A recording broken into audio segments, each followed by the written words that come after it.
يا جماعة، احنا بقالنا ساعات شغالين، بنمنتج، بنركب، بنسجل. حتى العفريت نفسه تعب وعاوز اجازة. أنا؟ أجازة؟ ده أنا بقالي أسبوع نايم في البلكونة مستني التفاعل منكم، ومفيش حد بيقول حتى عفريت صباح الخير. يعني ايه؟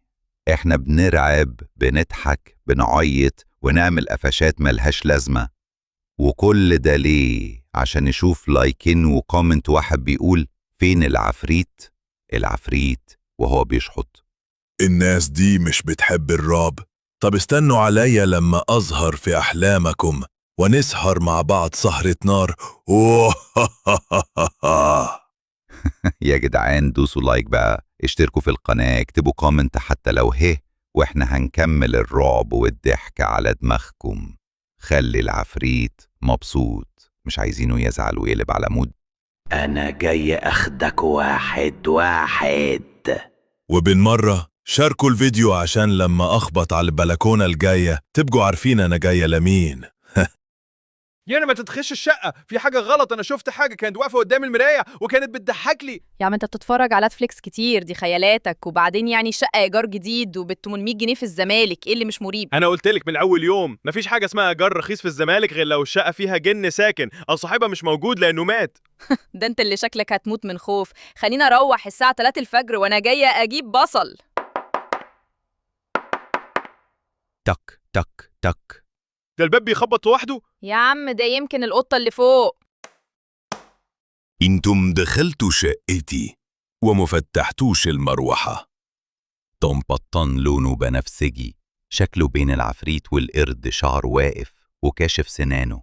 مرعبوش، ساكن العمارة من 1930. كنت نايم في المكنسة. مكنسة إيه؟ هو في عفاريت دلوقتي بتنام في المكنسة؟ أنا كنت بهرب من العفريتة مرعبانة، قالت لي تتجوزني وإلا تسكنني في جيركن كاز. ياه العفاريت بقت رومانسية كده. طب تعالى نتكلم، تحب تاكل؟ أيوة، بحب الجمبري المقلي والسوشي وبكره الكبدة. الكهرباء بتقطع، صوت ضحك مرعب في الخلفية، سامي بيصرخ من الحمام. حد شغال النور، في حاجة سحبتني من رجلي وأنا بقضي حاجتي. كنت بجرب شاور جديد وسامي دخل عليا فجأة. بص يا مرعبوش، ما ينفعش تعيش في شقة لوحدك، تعال اسكن معانا بس من غير رعب.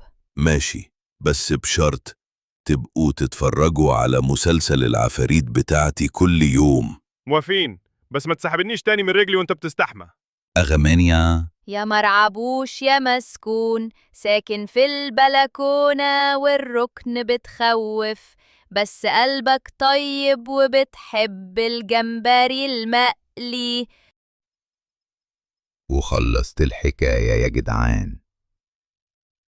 بس قبل ما تقفل الفيديو خليني أقولك إن العفريت دلوقتي واقف ورا الكاميرا وبيقولك اللي مش هيشترك هجيله وهو بيكشر بطاطس.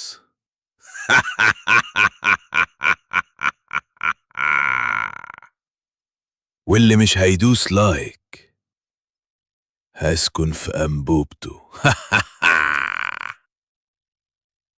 بصراحة إحنا تعبنا، العفريت تعب، حتى المكنسة اللي بتظهر لوحدها بقت بتشتكي. والله العظيم زهقت، نفسي فيه شير، نفسي فيه كومنت، حتى لو تقولولي شكلك شبه أبو لهب.